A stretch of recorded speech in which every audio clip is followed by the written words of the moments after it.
This space and place where God is real and God is love. I invite you to lower your eyes or close them as we invoke this space and place right here and right now. We invoke the spirit, the presence, the love, the light, the energy, the synergy, the one breath, the one heartbeat, all of humanity.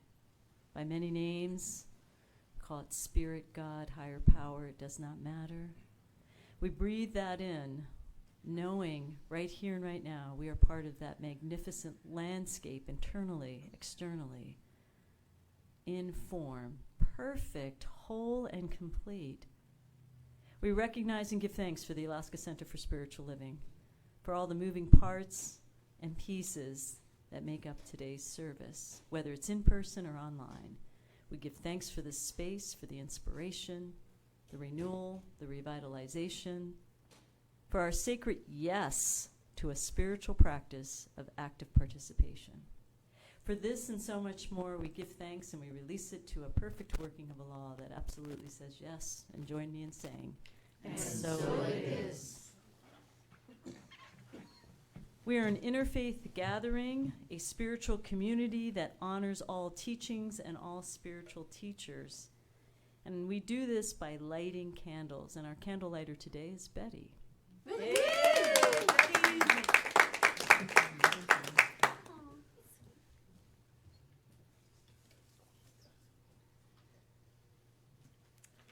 So we're going to start with our first candle, Tao.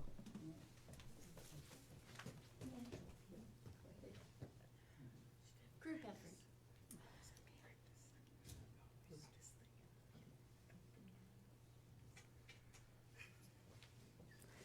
The first candle is Tao, honoring the universal path of harmony and equilibrium, the natural way. Next is shamanic traditions, honoring the belief and practices of all indigenous people, the way of pristine spirituality. Hinduism, honoring the path of knowledge, action, and devotion. Judaism, honoring the ethical path of living by sacred law. Buddhism, honoring the Four Noble Truths and the path of compassion. Christianity, honoring the Christ consciousness as the path of love. Islam, honoring the path of submission to the will of God as the highest calling. New Thought, honoring the metaphysical path of mental healing through the practice of universal spiritual principles. Our final candle is the healing candle of love. I invite you right here and right now, whether in person or online, in the stillness of your own mind, to lower your eyes and bring to awareness the name of any person, place, or thing, institution, or experience you wish to include in the healing flame of love and light. Let us breathe that in and release. Now that our flames of faith are fully lighted, we move into our service, realizing and affirming all paths lead to God. Woo, Betty. Our inspirational quote comes from Ernest Holmes and one of the many publications he wrote, This Thing Called You, page 30.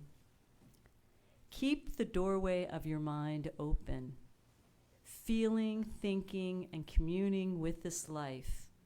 Know that it fills you with light and power. I think we should do this all together. So I'm going to say a line and you repeat after me. Keep the doorway. Keep the doorway Of your mind open. of your mind open. Feeling, feeling, thinking, communing with life. communing with life, Know that it fills you with knowing it fills you with light light and with power. and with power. And so it is. And so it is.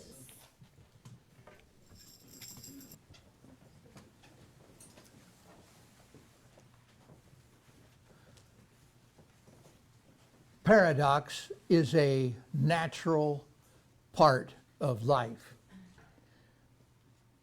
The more that we can embrace this truth, the more we will be able to find solutions to the problems that face us in this world today. It's important that we look at the polarities within our lives. Attachment to one perspective or another can cause suffering. We must be willing to remain open to understand an alternative way of looking at things. We must be willing to find a third way. Think of the Buddha. In his youth, he lived a life of opulence. He was the crown prince. He was the son of the king. He had everything that he wanted. He had all the food he could eat. He had luxurious existence in the palace. It was a life of opulence. He had girlfriends. He had everything. But then he snuck out, and he found that the world isn't like that everywhere all the time. And he found that there is misery and death and a lot of really dark things. And he left the palace and led a life of asceticism. At one point in time, I heard it said, I don't remember my Buddhism very well, but he existed on 1 grain of rice a day. And so he went from one extreme to the other. But eventually he came to the awareness that there could be a different way, there could be a middle way, that there could be a third option. Last week we looked at what it means to use Janewsian thinking and how to develop a paradox mindset. And this week we're going to discover how to use our innate curiosity and our innate vulnerability to get comfortable outside of that comfort zone. We find that the opposite of an absolute truth is not a falsehood. The opposite of an absolute truth is another absolute truth. The title of my talk today is Getting Comfortable with Discomfort. So, welcome everyone. It's good to see everybody here today. Thank you for all coming out. And welcome to everyone online, whether you're viewing live or later. It is indeed an honor and a privilege to be invited into your sphere. Thank you. I have 3 major points that I'm going to talk about today. First of all, navigating polarities, then doubling down. Sounds very Las Vegas, doesn't it? And then I'll talk about a third way. First of all, navigating polarities. Often we stand on one side of a polarity or another. Our language, our way of moving through the world, the questions that we ask one another, the ways that we seek meaning in our lives, all tend to lend themselves to standing on one side of a polarity. And I just wrote down the first things that came to my mind of how people do this. Are you a morning person or a night owl? Do you drink coffee or tea? Are you a Democrat or a Republican? Do you like cats or dogs? Are you an introvert or an extrovert? Male or female or something else? Are you a saver or a spender? Now, I'm a big picture person, but my boss is detail oriented. So we find ourselves confronting these paradoxes, these opposites, a great deal. So much of our society is based on picking a side. Once we have chosen our side, whether it's a preference, a belief system, a way of thinking, or a call to action, we begin to see only the benefits of our side and only view the defects of the other side. We can see this in every major debate or worldview in our time right now. And then the result of that is point number 2, which is doubling down.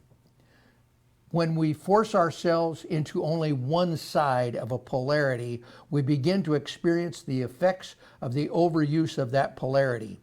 It can be fairly easy to shift back and forth between two polarities where we have little to choose. For example, preferring cats over dogs. I am reminded of an experience I had many years ago in sales. A contractor landed a job that was very attractive to our branch and to what we did. But he wasn't a real loyal customer of ours. He was a very occasional customer, but he had the contract. So I got my courage up and I worked on my sales sheets and how we were best served to be able to serve him on this project and how my equipment was just the right stuff, and got all ready to go. And I got an appointment with him and I went out. I sat in his office and I was all ready to go. And just as I started to speak, I felt something on my leg. And oh boy, you almost had to scrape me off the ceiling. I looked down and there was this cat. Now, I don't have anything against cats. I've never had cats. I've never been around cats. And this thing's rubbing against my leg. And it knocked me off my game. I was stuttering. I was flubbing. Well, needless to say, I never got the order. And whose fault was it? That damn cat. We hadn't had that cat, I'd have probably got the order. Well, let's fast forward, I don't know, a decade or more. And next to our warehouse was a storage lot. And there were a bunch of feral cats living in there. And still not one of my favorite animals. But I looked out there and there was this little itty bitty one. And she was really little, and I knew those toms were gonna kill her. And they would too. Boy, those are the meanest damn cats I ever saw. They were. And so I put a little food out and a little more, and she'd run up and eat, and then she'd run and go hide. And I don't know, it took probably 6 months or so, but I finally got her to come up. And I'll make the story short. We also at that time got infested with mice. Our tenant was Alaska Housewares, and I'll tell you, if you take a pallet full of gerbil food, a little bit of water, and one mouse of each gender, whoa. Well, I finally got this little tiny cat, and I caught her, and I stuck her in a thing, and I took her out to my veterinarian, and he spayed her, and brought her back, and he said, but you're gonna have to watch her, take care of her for a week. So she lived with me in my office for a week. Well, I don't know what that is, what it's called, but me and that cat really got along. And You bonded. maybe that's it, I don't know. But she'd only come to me. And she'd come whenever I called. I mean, she was as good as any dog. I call her, Cubby, Cubby, and she'd come running. And one day, no more mice. She was really good. Really liked that little cat. So those are the kinds of change that can come when you don't have a whole lot invested in it. It's just your preference. Brene Brown tells a really good story. There was a social psychologist. His name was Leon Festinger.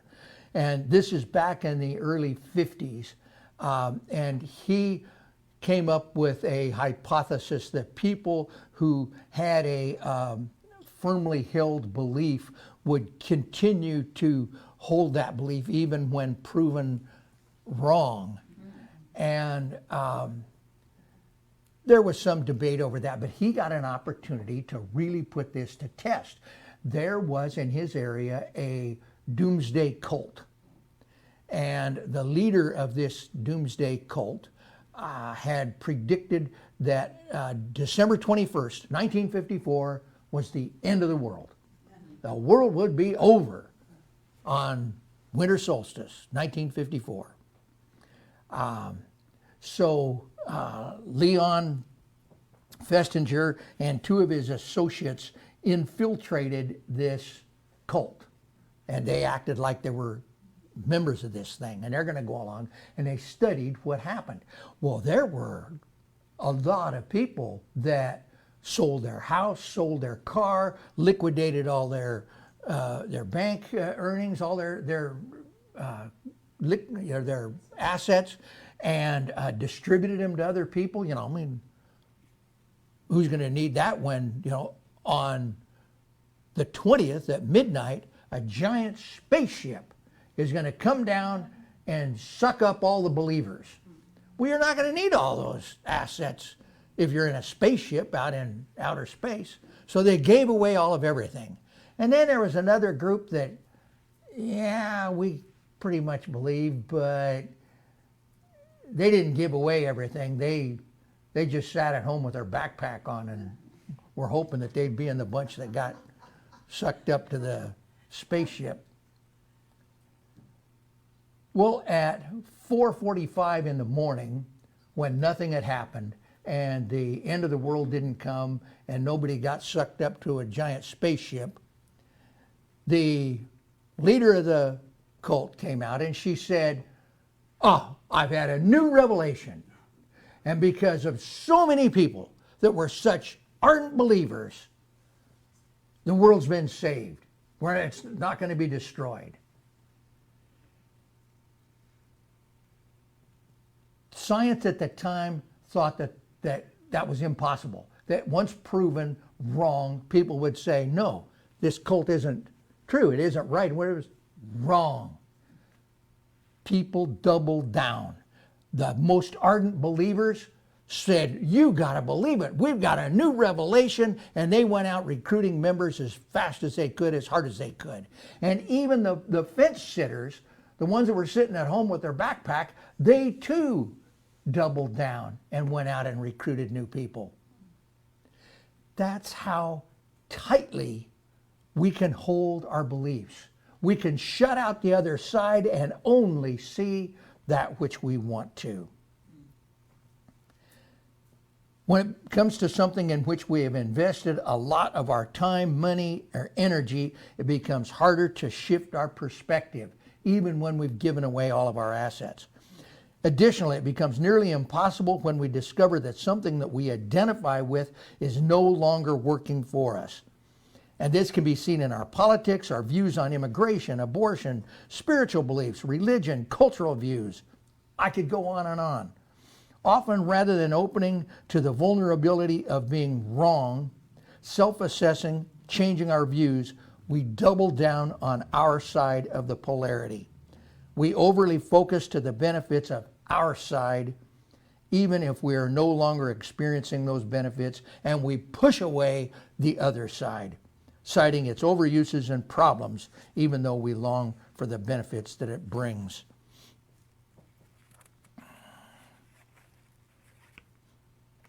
Back to Brené Brown. In these challenging moments of dissonance, we need to stay curious and resist choosing comfort over courage.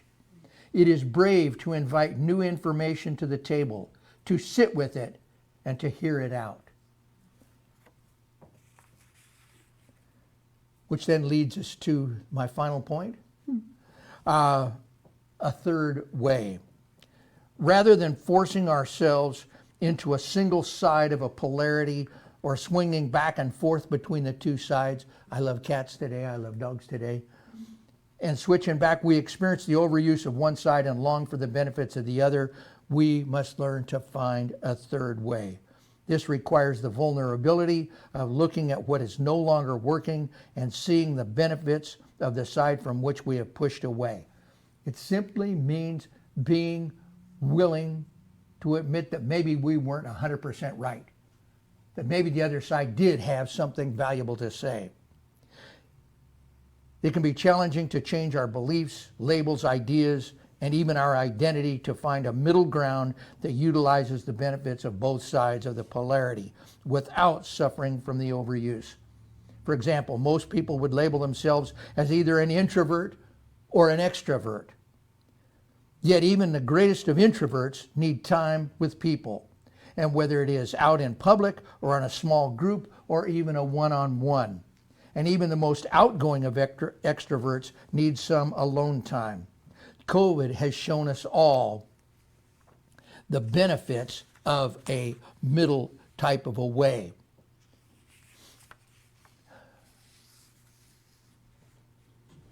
By only spending time with people can result in the opposite of overuses, exhaustion, and no time for self-care. A third way is a balance of alone time and time with others, navigating and discovering the amount of time that we need in each polarity to be fulfilled in our life and receive all of the benefits that both have to offer, alone time and time with others. Great friendships support a rich inner life, self-care, and health. Ernest Holmes said in the Science of Mind magazine, 1971, August. And let us not forget the importance of keeping our minds in a state of good-natured flexibility. Yes, we must be flexible and tolerant, as well as positive and affirmative.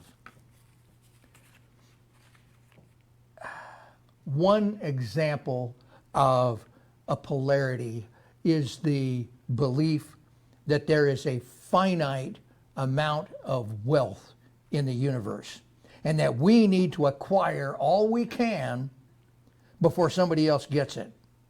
And this is very often accompanied by the belief that our job or our occupation is our only source of prosperity.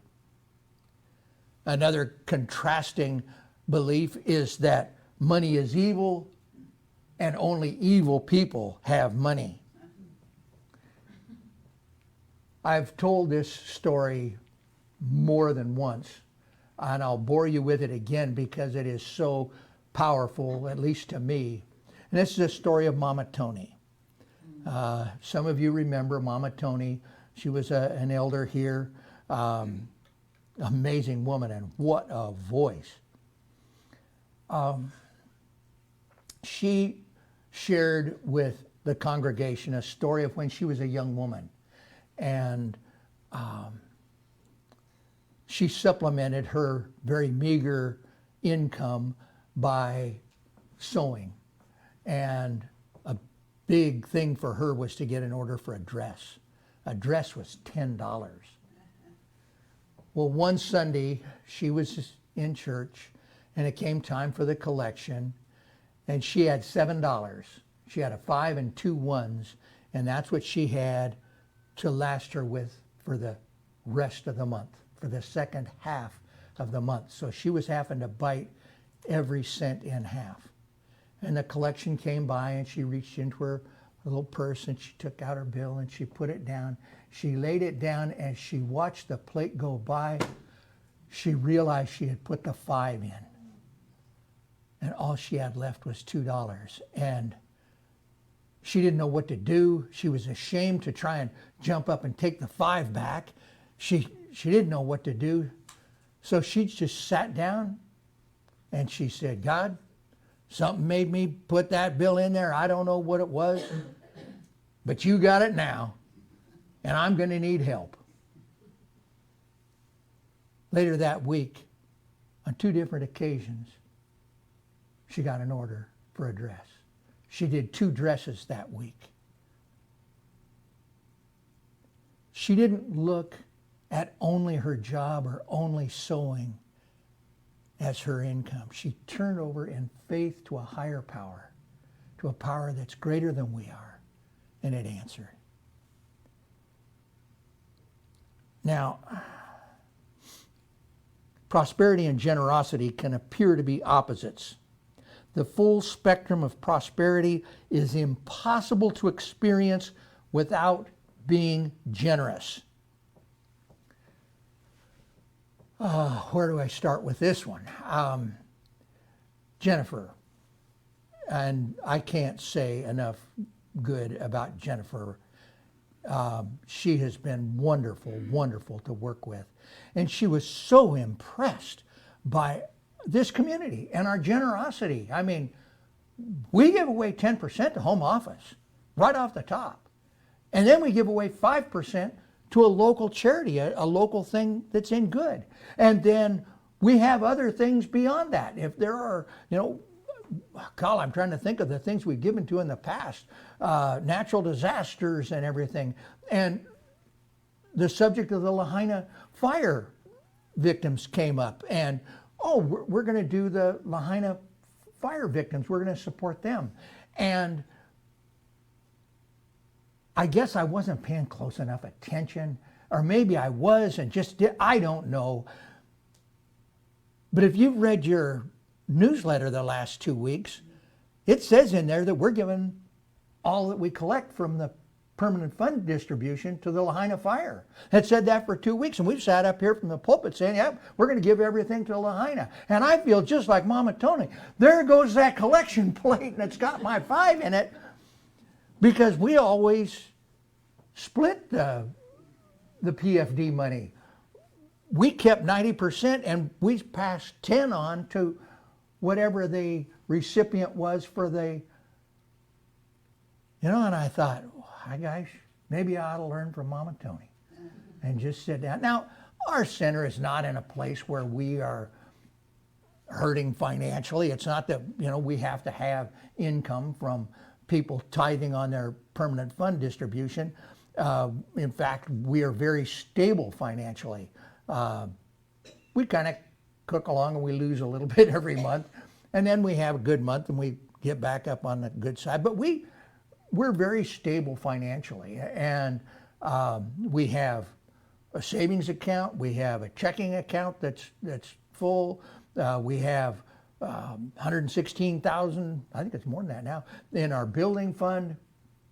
We are stable financially. We don't need money from the permanent fund distribution in order to keep afloat or anything like that. But by gosh, what an opportunity to just let the plate go on by and bless it. And so we will be giving 100% of the permanent fund distribution money to the Lahaina fire victims.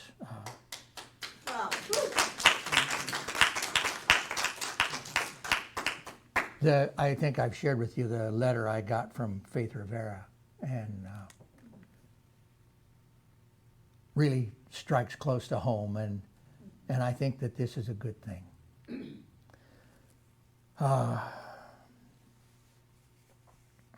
So to do 10%, what is it, $131.20?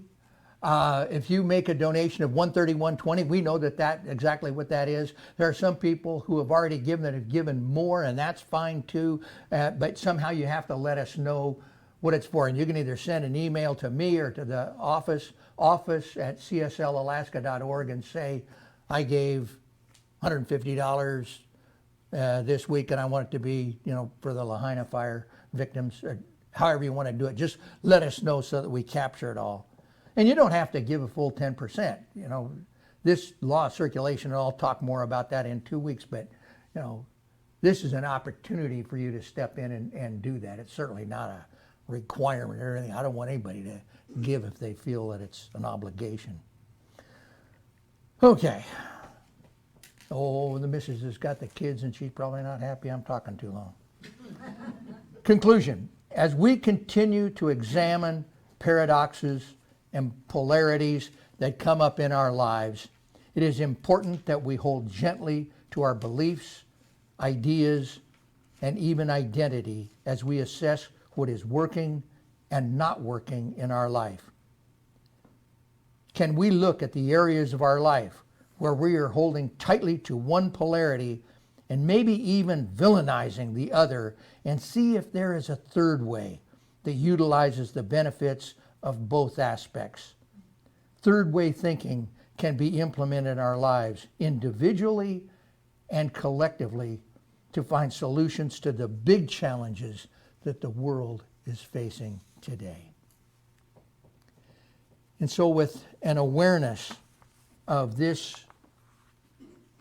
third way of thinking, I invite my colleagues, the practitioners, to join me in holding our congregation in love and light, and simply recognizing that that infinite presence that is in, around, and through all of existence has no opposites. It only has one capital T truth. And that we as human beings sometimes fail to see that we cannot have darkness without the light. We cannot have light without darkness. That sometimes we need to have polar opposites. And it is in that polarity that we can find a third way that captures the benefits of all. So I speak my word now for those people who are absolutely in the effect of having not enough money and too much expense, that there is a way, that we live in an abundant universe, and that when we open ourselves up, we can step in to the wonderment of prosperity and abundance. For those of us who are facing health challenges, we do not deny disease or sickness or illness or broken legs or mental illness or anything else. But what we do is we affirm that there is a power in the universe that is greater than any perceived illness. There is a power that is within each and every one of us that has never been sick, has never had a broken leg, and knows nothing but pure health and vitality. And for those who are feeling separation from one another, separation from God, we just simply know that that infinite presence is indeed within each and every one of us. And we cannot be separate from one another because we are all expressions of that infinite creative force. So we just give thanks. We give thanks for our awareness of this presence in our lives. We give thanks for this opportunity to look at the world through a third way, through another set of eyes. We welcome the vulnerability that it takes to admit that maybe we don't know everything. We give thanks. Now we just let this go. We let it be. And so it is. Amen. Breathe that in. Oh, how we love you. That is how Source sees us, experiences us. So just breathe that in. So right here and right now, we close our service in the physical sense and both online. But we take what we have been given, inspiration, thought. I invite you to close your eyes or lower them and just breathe in some of that lesson or insight that you got today. So we leave the space and place right here and right now with a heart filled of thanksgiving. And we go out into the world and have these exchanges with others, knowing that we carry love and peace, transformation, compassion for ourselves and others, that we do see a world that works for everyone. We give thanks for our fellowship, our center, our ability to give and receive. And for this and so much more, we give deep thanks and we release this to the universe and a law that is always saying yes. Yes. And together we say, and And so so it it is. is.